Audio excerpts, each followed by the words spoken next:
Sattler is Senior Vice President, Value Chain Optimization of OMV Downstream. Michael, for those who might not know, tell us a bit about OMV and its mission. OMV is an Austrian-based company, but global operating. We are a company which is moving from a linear business model into a circular business model, covering the low-carbon business and our energy business. We moved from the traditional downstream business, oil refining and retailing, into a fuels and feedstock business, delivering renewable fuels and chemical feedstocks. We target here a leading global position, but also a key role in Europe.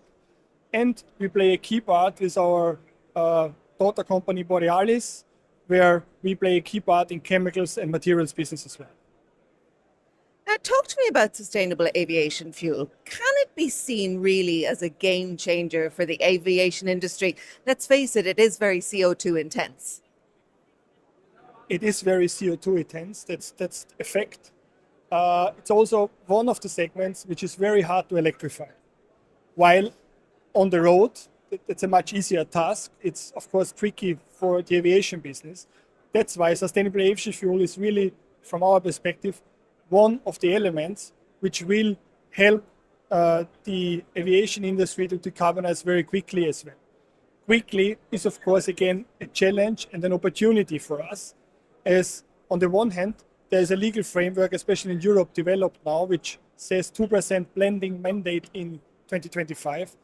On the other hand, we of course need to see that as an evolution rather than a revolution, because we need to develop the feedstocks, we need to get that into the refining processes.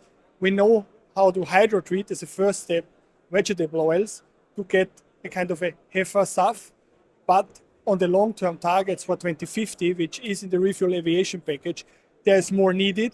There's more needed not only in terms of the whites of feedstock, but also the e-SAF, the fuel which is out of carbon capture and utilization in combination with hydrogen as a long-term perspective in the decades to come, needed to work now on in the R&D to get that going.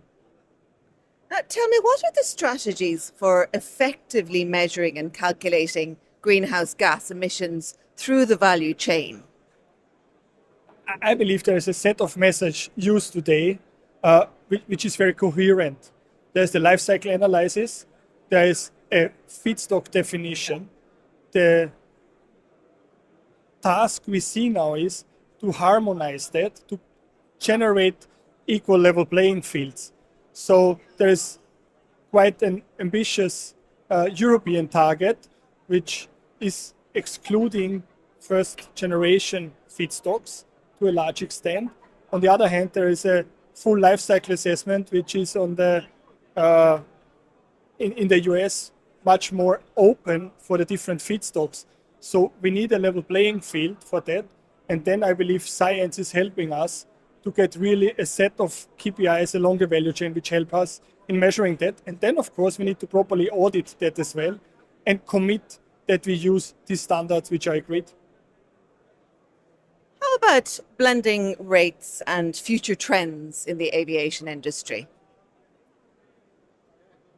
The blending rates, and this is to be established. I believe blending rates at the moment, what are foreseen and allowed, is up to 50% of SAF in a single batch. This is helping when there is a voluntary offset market. But this is already the end where we see at the moment that goes a bit too fast. We need to go slowly in. We need to use infrastructure which is available. We can use co-processing technologies, of course properly certified, so no greenwashing, but the proper mass balancing is very much helping to take that step-by-step approach. In Europe, again, for our key markets, we have the 2% blending target in 2025, which is going up to 70% in 2050. That's really a big journey, but the next milestone, 6%, gives clarity for investments towards 2030, and this is growing, and that helps us as a producing industry to really commit and help the aviation segment to decarbonize. And finally, you're very much a friend of ADIPEC. Why does OMV come back here year after year?